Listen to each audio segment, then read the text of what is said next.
నమస్తే సార్. మొత్తానికి big boss అయిపోయింది, ఫైనల్ కూడా అయిపోయింది. విన్నర్ గా ప్రశాంత్ సీజన్ 7 కి విన్నర్ గా నిలిచాడు. అయితే ప్రశాంత్ ఒక కామన్ మ్యాన్ గా రావటం, చాలా ఫ్యాన్ ఫాలోయింగ్ ఉండటం, తను విన్ అవ్వటం నిజంగా చాలా చాలా ఆనందించేటటువంటి విషయం.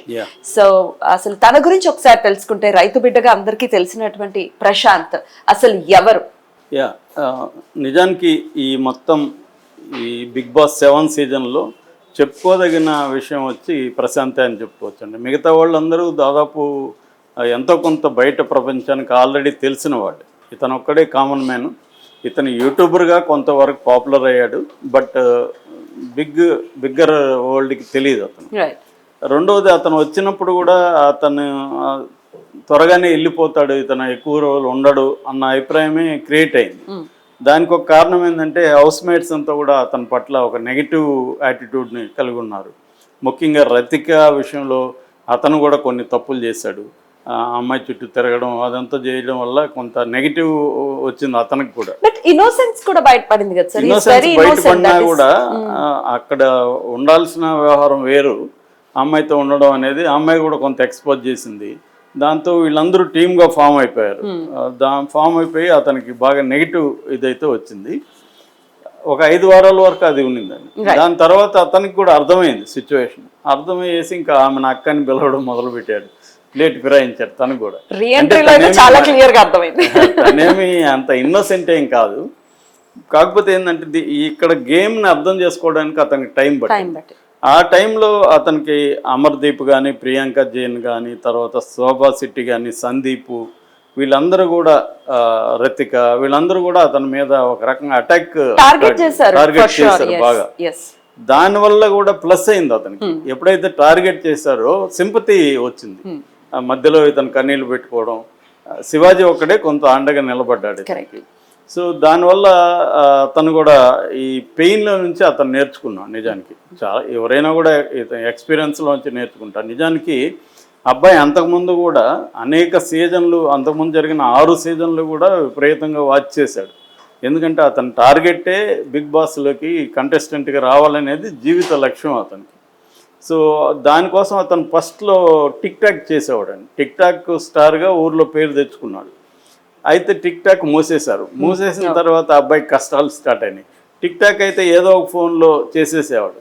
ఇప్పుడు ఏంటంటే యూట్యూబ్లో పెట్టాలి, ఫేస్బుక్లో పెట్టాలి, లేదంటే ఇన్స్టాలో పెట్టాలి. వాటికి కొంత ఎడిటింగ్ అవి చేయాలి. దానికి ఇతని దగ్గర ఏమీ డబ్బులు లేవు. అంటే 100-200 కూడా ఇబ్బందులు పడే ఫ్యామిలీ అనమాట వాళ్ళది. సో దాంతో ఏం చేశాడంటే, ఎవరెవరినో డబ్బులు అడిగి ఒక మంచి ఫోను, ఐఫోన్ ఎవరో చెప్పారు, ఐఫోన్ కొనుక్కుంటే అన్నీ దాంట్లోనే చేసేయచ్చని. ఐఫోన్ కొనుక్కోవడానికి నాన్న కష్టాలు పడి అప్పులు చేసి డబ్బులు పోగేసి ఒక ఫ్రెండ్కి ఇచ్చాడు ఐఫోన్ కొనిమని. ఆ అబ్బాయి సిటీకి వెళ్తుంటే ఆ ఫ్రెండ్ మోసం చేశాడు. దాంతో ఇతను నేను ఇంకా బతికుండి వేస్ట్, చచ్చిపోదామని అనుకున్నాడు. అది వాళ్ళ నాన్నకి తెలిసింది, ఇతను చచ్చిపోవడానికి ప్రయత్నిస్తున్నాడు. దాంతో అటెంప్ట్ చేయలేదు, ఎవరికో ఫ్రెండ్కి చెప్పడం, ఆ ప్రాసెస్లో ఉన్నాడు అనేది వాళ్ళ నాన్నకి తెలిసింది. వాళ్ళ నాన్న దాంతో ఈ అబ్బాయి దగ్గరికి తీసుకొని, నేను కూలనాలు చేసి నీకు డబ్బులు ఇస్తాను, నువ్వైతే చనిపోవద్దు, నువ్వు పోతే మేమందరూ కూడా చనిపోతామని చెప్పి ఆయన బాధపడి మొత్తానికి ఆయన కలెక్ట్ చేసి డబ్బులు ఇచ్చాడు. దాంతో ఈ అబ్బాయి ఐఫోన్ కొనుక్కున్నాడు.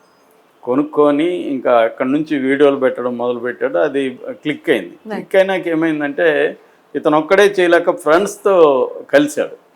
ఫ్రెండ్స్ మళ్ళీ మోసం చేసి ఆ ఛానల్ని వాళ్ళు కైవసం చేసుకున్నారు. ఎందుకంటే వాళ్ళ పేరుతో ఐడీలు అవన్నీ ఉన్నాయి. దాంతో మళ్ళీ మొదలు పెట్టాల్సి వచ్చింది. ఇలాగా అప్స్ అండ్ డౌన్స్ చాలా ఉన్నాయి అబ్బాయి లైఫ్లో. అబ్బాయి నిజానికి పల్లవి అనే పేరు వెనక కూడా ఒక చిన్న హిస్టరీ ఉంది. అదేంటంటే, వీళ్ళ నాన్న వాళ్ళ ఊళ్ళో వాళ్ళందరూ కలిసి మహాబలిపురం వెళ్ళారంట. అక్కడ పల్లవులు కట్టించిన గుడి ఉంటే అక్కడ మొక్కున్నాడంట. పెళ్ళి అయిన కొత్తలో, నాకు కొడుకు పుడితే నీ పేరు పెడతాను. సో పల్లవరాజు అని పెట్టాడు అనమాట. సో పల్లవరాజు అంటే తెలంగాణలో ఆర్ట్గా ఉందనేసి ప్రశాంత్ అని పెట్టారు. పల్లవి అనేది అలాగా యాడ్ అయిపోయింది ముందుగా. సో అట్లా ఒక రకంగా చెప్పాలంటే, వాళ్ళ తల్లిదండ్రులు ఇతనికి ఇచ్చిన, మామూలుగా అయితే ఏంద్రా ఇవన్నీ పెట్టుకొని ఆడుతున్న పనులకి వెళ్ళి అని చెప్తారు కదా, కానీ ఇతను పిచ్చి చూసి ఎంకరేజ్ చేశారు. ఇతనికి ఏదో ఒక ప్యాషన్ ఉంది, దీన్ని ఎంకరేజ్ చేద్దామని. అది ఇంపార్టెంట్ అని మనం చెప్పొచ్చు ఈ అబ్బాయి లైఫ్లో. రైట్. అయితే ఇంకోటి ఈ అబ్బాయిలో కనబడేది అంటే చాలాసార్లు నేను చెప్తా ఉంటాను ఇక్కడ మామూలుగా ఇగ్నోరెన్స్ ఈజ్ బ్లిస్ అంటారు, ఇన్నోసెన్స్ కూడా బ్లిస్. ఒక్కొక్కసారి నాలెడ్జ్ ఈజ్ ఆల్సో కర్స్. ఎందుకంటే నాలెడ్జ్ ఉండడం వల్ల పెసిమిజం ఉంటుంది. ఏం చేస్తాం, ఏం బీకేది ఏం లేదు, ఏం చేసినా మళ్ళీ అదే కదా లైఫ్ అన్నట్టుగా మనం చాలామంది ట్రై చేయరు. కానీ ఇన్నోసెన్స్ ఒక రకమైన ఇగ్నోరెన్స్ ఉండేవాళ్ళు ఏంటంటే ఒక హోప్ ఉంటుంది. బర్రెలక విషయంలో కూడా అది ప్రూవ్ అయింది. చాలామంది చాలా ఎడ్యుకేటెడ్ నిరుద్యోగులు కూడా ట్రై చేయలేదు, కానీ బర్రెలక సీరియస్గా ట్రై చేసింది. సో దాంతో ఆమె సక్సెస్ అయింది. అలాగే ఈ అబ్బాయి కూడా ఏంటంటే ఒక హోప్, అది మనకైతే ఫాల్స్ హోప్ అనుకుంటాం.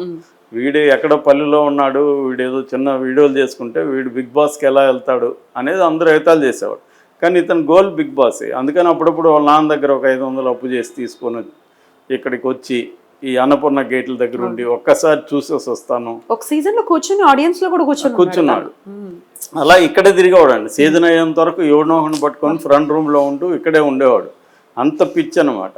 కానీ లోపలికి వెళ్తానని అతనికైతే కాన్ఫిడెన్స్ ఉంది, ఏదో ఒక రోజు నేను లోపలికి వెళ్తాను, కానీ చుట్టూ ఎవరికి లేదు. సో అట్లా పట్టుదలతో ఉండి ఆ వీడియోలు బాగా పాపులర్ అయిపోయినాయి.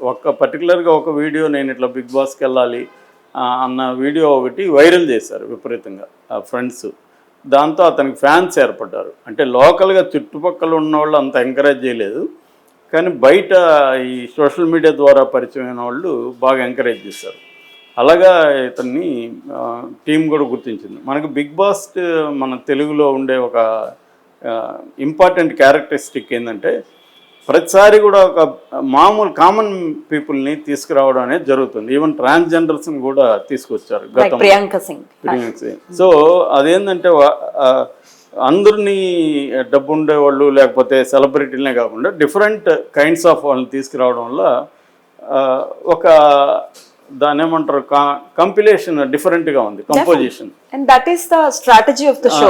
Definitely strategy. దానివల్ల కామన్ పీపుల్కి కూడా ఒక యాస్పిరేషనల్ ఇది కలుగుతుంది, మనం కూడా చేయొచ్చు అని. లక్షలాది మంది అంటే ఇది ఒక సింబాలిక్ ఇదండి. ఎప్పుడైనా ఒక కామన్ మ్యాన్ దీంట్లో వెళ్ళగలిగారు, సక్సెస్ అవ్వగలిగారు అంటే లక్షలాది మందికి ఒక హోప్ వస్తుంది. మనం కూడా ట్రై బరిలక్కది కూడా అదే జరిగింది. ఆమె రావడం వల్ల లక్షలాది మంది నిరుద్యోగులకి మనం కూడా ఎందుకు ఫైట్ చేయలేము, మనం కూడా చేయొచ్చు అన్న ఒక ఇన్స్పిరేషన్, ఉత్సాహం అది క్రియేట్ అవుతుంది. సో ఈ అబ్బాయిలో అది క్రియేట్ అయింది. చివరి వరకు కూడా అమర్దీప్ ఇతని మధ్య పోటీ ఉండేది. అయితే బట్ అమర్దీప్ పట్ల ఆడియన్స్కి నెగిటివ్ వచ్చింది కొన్నిసార్లు. ఇతనితో ముఖ్యంగా బిహేవ్ చేసిన పద్ధతిలో, ఇతన్ని హౌస్ మేట్స్ అంతా ట్రీట్ చేసిన పద్ధతిలో ఇతనికి పాజిటివ్ వచ్చింది. అందుకని ఆడియన్స్ ఓట్లే కీలకమైనవి. ఫస్ట్ వీక్ నుంచి కూడా అబ్జర్వ్ చేయొచ్చు సార్, వీళ్ళు గ్రహించారు ఎప్పుడైతే రైతు అనే పాయింట్ తీసుకొచ్చారో ఆడియన్స్ కనెక్ట్ అవుతారనేది అమర్దీప్. కానీ ఆ గ్యాంగ్ మొత్తం కనిపెట్టి ఆయన టార్గెట్ చేయాలనేదే పెట్టుకున్నారు, అది రివర్స్ అయింది. లైక్ కౌశల్ విషయంలో కూడా ఇలానే జరిగింది, రివర్స్ అయింది. ఎప్పుడైతే టార్గెట్ చేస్తారో జనాలు ఓన్ చేసుకుంటారు. కరెక్ట్. అంటే సింపతి వస్తుంది ఒక ఇది. అదే ఇతనికి జరిగింది.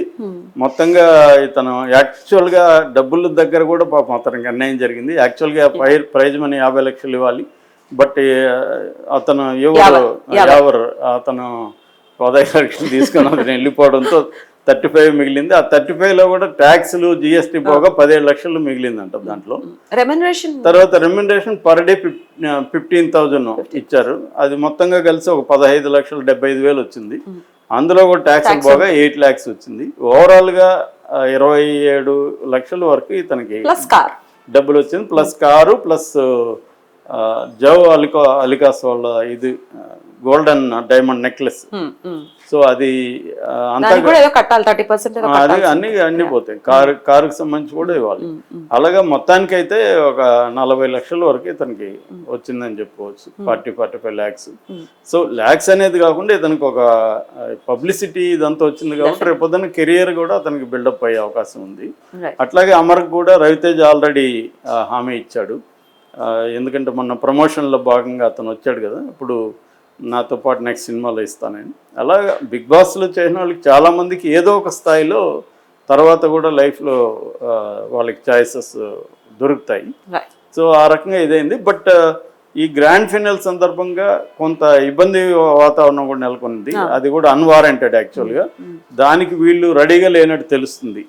ఎవరు టీము ఇంతమంది జనం వస్తే ఎలా వీళ్ళని బయటికి పంపించాలనేది ప్లాన్ లేదు. అందుకని ఈసారి నెక్స్ట్ టైం హెలికాప్టర్ పెడతారని చెప్తున్నారు. చూడాలి మరి ఏం జరుగుతుందో. ఎందుకంటే 1,00,000 మంది పైన వచ్చేసి మొత్తం దాదాపు 10 కార్లు అద్దాలు కొట్టేశారండి. పాపం వాళ్ళు చాలా అమ్మాయిలు చెప్తున్నారు, ఏడుస్తున్నారు, మేము చాలా కష్టపడి కొనుక్కున్నాము ఇక వెహికల్స్, దీన్ని వెనక్కి కొట్టేయడం ఒకటి, వాళ్ళకి ట్రామా, వాళ్ళు చేతులు పట్టుకోవడం, వాళ్ళని లాగడం, ఇవన్నీ చేశారు. That will be there. అంతమంది జనాలు వచ్చిన అదే అవాయిడ్ చేయడానికి వీళ్ళు ఏదైనా చూసి ఉండాలి. పోలీస్ ప్రొటెక్షన్ ఎక్కువ లేదు, ఒక చోట మాత్రం ఉన్నారు, మిగతా దగ్గర లేరు. అక్కడ వాళ్ళు పిల్లలంతా వెళ్ళి అక్కడ అటాక్ చేస్తారు. మొత్తానికి పల్లవి ప్రశాంత్ విన్ అయ్యి కథ సుఖాంతమైంది అని అంటారు కదా, బిగ్ బాస్ కూడా సుఖాంతమైందనే చెప్పాలి. ఎందుకంటే తను విన్ కాకపోతే మా ప్రతాపం ఏంటో చూపిస్తామని చాలా మంది ఫ్యాన్స్ బాహాటంగానే వీడియోలు చేసి మరీ పెట్టేశారు. రైట్, షో వరకు తీసుకుని మరీ పర్సనల్ గా తీసేసుకున్నారు. డెఫినెట్ గా దానికోసమే బిగ్ బాస్ ప్లాన్ చేసినటువంటి షో. దానికి పల్లవి ప్రశాంత్ విన్ అవ్వటం అనేది డెఫినెట్ గా స్వాగతించాల్సినటువంటి విషయం. Thank you so much sir. Thank you.